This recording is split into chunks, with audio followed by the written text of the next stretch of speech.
Welcome back. आज बात करेंगे इस मूविंग एवरेज के बारे में, जिस मूविंग एवरेज से आप शॉर्ट टर्म टाइम फ्रेम पे यानी 5 मिनट के टाइम फ्रेम पे इंट्राडे पे मार्केट का ट्रेंड कैसा है, ये डाउन ट्रेंड पे है या अप ट्रेंड पे है, इसको समझ पाएंगे। मेरे पहला जो वीडियो था ट्रेंड के ऊपर, वहाँ पे मैंने क्लियरली बताया था कि मेरे पास ट्रेंड को एनालिसिस करने का 3 स्टेप का एक प्रोसीड्योर है। वहाँ पे मैंने पहला 2 स्टेप के बारे में बात किया था और ये जो मूविंग एवरेज में यूज़ करता हूँ, इसको कैसे देखना है और कैसे ट्रेड करना है, इसके बारे में इस वीडियो में हम बात करेंगे। अगर प्रीवियस वीडियो आपने देखा नहीं है तो आई बटन पे देखिए, यहाँ पे आपको उसका लिंक मिल जाएगा। डिस्क्रिप्शन में भी उसका लिंक अवेलेबल है, आप जाके देख सकते हो। पर पहला वीडियो आपने अगर देखा नहीं है तो सिर्फ इस वीडियो को देख के सिर्फ इस मूविंग एवरेज के भरोसे ट्रेंड को जज करने का या आइडेंटिफाई करने का कोशिश मत कीजिएगा। अभी जो मूविंग एवरेज है, ये ऐसा एवरेज नहीं है कि क्रॉसओवर पे या डाउन रहने पे या अप रहने पे आपको ट्रेडिंग का डिसीजन लेना है। इस मूविंग एवरेज से आप समझ पाओगे कि मार्केट का ट्रेंड किधर है, अप है या डाउन है या साइडवेज है। चलिए चार्ट पे देखते हैं आपको इस मूविंग एवरेज को कैसे समझना है। अगर आपने मेरा पहला वीडियो देखे होंगे तो आपको पता ही होगा कि ब्लू और ए येलो लाइन कैसे क्रिएट किया जाता है और कैसे प्रीवियस डे और इस डे को अलग किया जाता है और इस एक्सटेंडेड आवर को कैसे आप डील कर सकते हो। अब ये जो नया दिन शुरू हो रहा है, इस दिन पे शुरू होने के बाद प्राइस नीचे आया, फिर से थोड़ा सा ऊपर गया, फिर नीचे आया। ये जो मूविंग एवरेज है, इसके नीचे जब तक प्राइस है, ट्रेंड प्राइस का डाउन साइड का है। अगर इस मूविंग एवरेज के ऊपर प्राइस रहेगा तो ट्रेंड का है, अप साइड का है। यहाँ पे इस मूविंग एवरेज के ऊपर जब तक प्राइस है तब तक हम अप साइड का ट्रेड ढूंढेंगे। जब प्राइस नीचे रहेगा हम नीचे का ट्रेड ढूंढेंगे। यहाँ पे मार्केट पे प्राइस नीचे था, एक कंसोलिडेशन था, हो सकता था प्राइस नीचे आए, पर प्राइस ने नीचे आना रिजेक्ट कर दिया। फिर जब ऊपर जाने का शुरू किया, पहले प्राइस इस मूविंग एवरेज के ऊपर गया, उसके बाद थोड़ा सा होल्ड किया, फिर यहाँ से एक ब्रेकआउट आया और हम लोगों को एक फॉलो थ्रू मिला ऊपर की तरफ। चलिए थोड़ा सा पीछे जाके और देखते हैं कि जब भी प्राइस इस ट्रेंड लाइन के ऊपर रहता है तब ये अप ट्रेंड पे रहता है और जब इस ट्रेंड लाइन के नीचे रहता है तब ये डाउन ट्रेंड पे रहता है। अब एक चीज गौर से देखिए, एक डाउन ट्रेंड यहाँ पे खत्म हो रहा है और एक अप ट्रेंड शुरू हो रहा है। इसके बीच में मार्केट हमेशा साइडवेज होता हुआ दिखेगा आपको। ये प्राइस का नॉर्मल चलने का तरीका है। मैं थोड़ा सा चार्ट को बड़ा कर देता हूँ ताकि समझने में आसान हो जाए। जब मार्केट का ट्रेंड डाउन था, प्राइस नीचे आ रहा था, ये मूविंग एवरेज के नीचे था, तब आप नीचे का ट्रेड ढूंढ रहे थे। अब क्या होने वाला है, मार्केट साइडवेज होने वाला है। यहाँ तक आपके पास क्या समझ में आया कि मार्केट का डाउन ट्रेंड था, पर मार्केट ने ट्रेंड को रिवर्स कर लिया है। हो सकता है कि मार्केट ऊपर जाए या हो सकता है यहाँ से फिर रिजेक्शन आए, फिर मार्केट इसके नीचे आ जाए। जब तक रिजेक्शन आके नीचे नहीं आता तब तक हमारे लिए ट्रेंड रहेगा ऊपर, यानी अप ट्रेंड पे। पर गौर से देखिएगा तो इस कैंडल से ही आपको पता चल जाएगा कि मार्केट थोड़ा सा साइडवेज हो सकता है। क्यों साइडवेज हो सकता है? क्योंकि यहाँ पे जो मूविंग एवरेज है वो साइडवेज बन गया है। यहाँ पे जब डाउन ट्रेंड था वो नीचे आ रहा था मूविंग एवरेज, जब अप ट्रेंड था मूविंग एवरेज ऊपर जा रहा था। अब यहाँ पे देखिए मूविंग एवरेज साइडवेज होता हुआ दिख रहा है आपको। जब ऐसा साइडवेज होता हुआ आपको दिखेगा तो आगे क्या होगा, मार्केट थोड़ा सा साइडवेज टाइम बिताएगा। अभी भी मार्केट का ट्रेंड अप ही है, पर देखिए एक बार ऊपर जा रहा है, फिर नीचे आ रहा है, ऊपर जा रहा है, फिर नीचे आ रहा है। एक sideways to range bound area पे मार्केट फंसा रहा। जब नेक्स्ट डे चालू हुआ तो क्या करेगा, ये जो साइडवेज हुआ था इस जोन को रिस्पेक्ट करेगा, इस जोन के बाहर जाएगा, तब जाके ट्रेंड पे चेंज आएगा। अब मार्केट को अगर थोड़ा सा मैं धीरे धीरे लेके चलूँ इधर, तो आपको समझने में सुविधा हो जाएगा कि जब तक ये ट्रेंड लाइन सीधी तौर पे है तब तक आपको एक range bound to sideways market expect करना है। ट्रेड आपको तभी लेना है जब इस रेंज का ऊपर में या नीचे में ब्रेकआउट या ब्रेकडाउन होगा। यहाँ पे आके इस जो रेंज बना था इस रेंज का ब्रेक आउट हो गया है, यानी ट्रेंड चेंज हो गया है। जो पहले नीचे था वो अभी ऊपर आ गया है। तो आपको इस मूविंग एवरेज को ऊपर में जाता हुआ आपको कहाँ से दिख रहा है, जब से ब्रेकआउट हुआ है तब से आप देख सकते हो कि मूविंग एवरेज घूम गया है और ऊपर की तरफ घूम गया है, यानी ऊपर में ट्रेड शुरू करने का टाइम आ गया है। उसके बाद मार्केट ने एक ऊपर का ट्रेंड दिखा दिया। जब मार्केट ऊपर के रैली पे रहेगा यानी ऊपर के ट्रेंड पे रहेगा तब प्राइस इसके ऊपर रहेगा, और जब इस मूविंग एवरेज के नीचे प्राइस आ जाएगा मैं पकड़ के चलूँगा कि ट्रेंड अभी डाउन है और मुझे डाउन साइड का ट्रेड का अपॉर्चुनिटी ढूंढना है। यानी ट्रेंड को एनालिसिस करने के लिए अब हमारे पास 3 स्टेप कंप्लीट हो गया। क्या क्या स्टेप कंप्लीट हुआ? पहला, प्राइस नीचे है। दूसरा, प्राइस इस मूविंग एवरेज के भी नीचे है, तो कन्फर्म है डाउन ट्रेंड है। अब आपको क्या देखना है? कंपोनेंट देखना है। अगर कंपोनेंट पूरा के पूरा रेड पे है तो आसानी से आप नीचे वाला ट्रेड ले सकते हो। अगर आपको समझने में कुछ भी दिक्कत हो तो आप कमेंट करके मुझे पूछ सकते हो, मैं कोशिश करूँगा जितना मैं आंसर दे सकूँ। अगर आप मेरे टेलीग्राम पे नहीं हो तो तुरंत टेलीग्राम ज्वाइन कर जाओ, और ये वीडियो को लाइक, सब्सक्राइब और शेयर करना मत भूलना। अब इस मूविंग एवरेज को आपको कहाँ से ढूंढना है और आपको कैसे मिलेगा?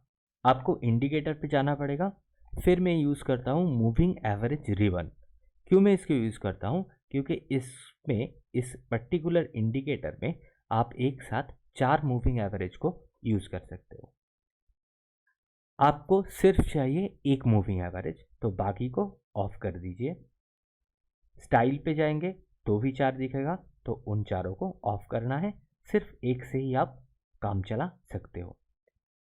अब यहाँ पे क्या है, एसए में है सिंपल मूविंग एवरेज, उसको आपको चेंज करना है और लेना है WMA यानी वेटेड मूविंग एवरेज। यहाँ पे देखो moving average actually open, high, close के बेसिस पे, इन सारे बेसिस पे डिसाइड होता है। तो आपको यहाँ पे क्लोज दिखेगा, उसको आपको लेना है लो पे। और ये जो 20 दिख रहा है आपको, एक डिफॉल्ट मूविंग एवरेज है, इसको करना है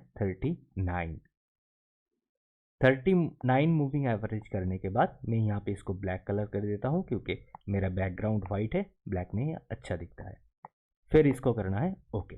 ट्रेड कैसे लिया जाता है और कैसे उससे एग्जिट किया जाता है, उसके लिए मैं सेकंड और एक वीडियो बनाने वाला हूँ जो एंट्री के ऊपर रहेगा कि ट्रेंड एनालिसिस करने के बाद, समझने के बाद एंट्री आपको कैसे लेना है।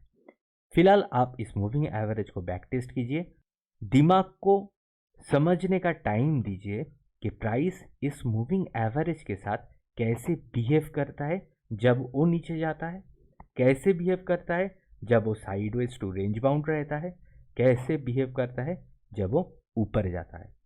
इसको समझने के लिए आपको थोड़ा सा टाइम लगेगा, क्योंकि हम लोग प्राइस एक्शन को सीख रहे हैं।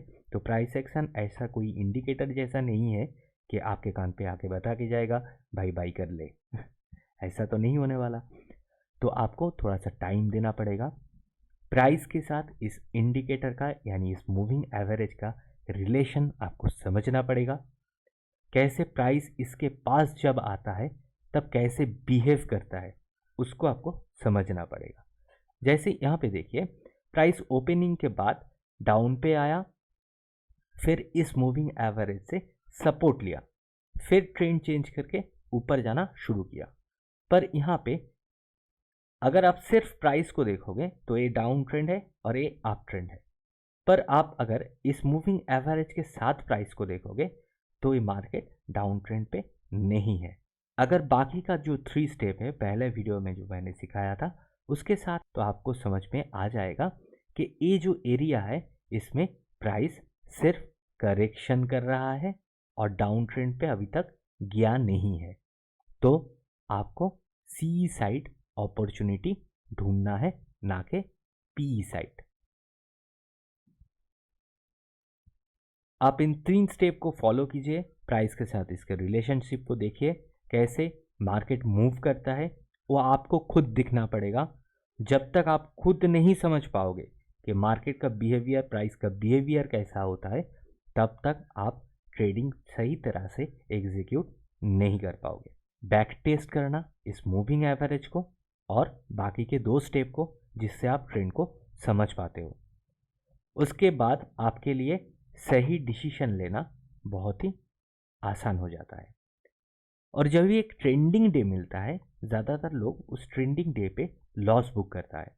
आई बॉटम पे देखिएगा तो मैंने यहाँ पे एक लिंक दिया है और मैं डिस्क्रिप्शन पे भी दे दूँगा, जिस लिंक पे वो वाला वीडियो है जहाँ पे मैंने एक्सप्लेन किया हूँ कि ट्रेंडिंग डे पे ज़्यादा लोग क्यों लॉस बुक करते हैं।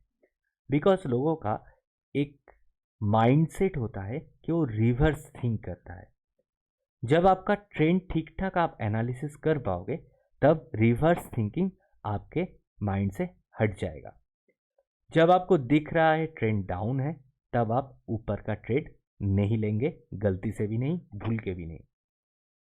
अगर ऊपर का ट्रेड आपको लेना है, जैसे कि ऐसा भी दिन आपको मिलेगा जहाँ पे मार्केट नीचे आता है फिर ऊपर की ओर एक रैली करता है, जैसे इस दिन को, नॉट एग्जैक्टली दिस वन, थोड़ा सा वेट कीजिए, ऐसा दिन काफ़ी बार आया है जहाँ पे मार्केट नीचे गिरा फिर ऊपर गया।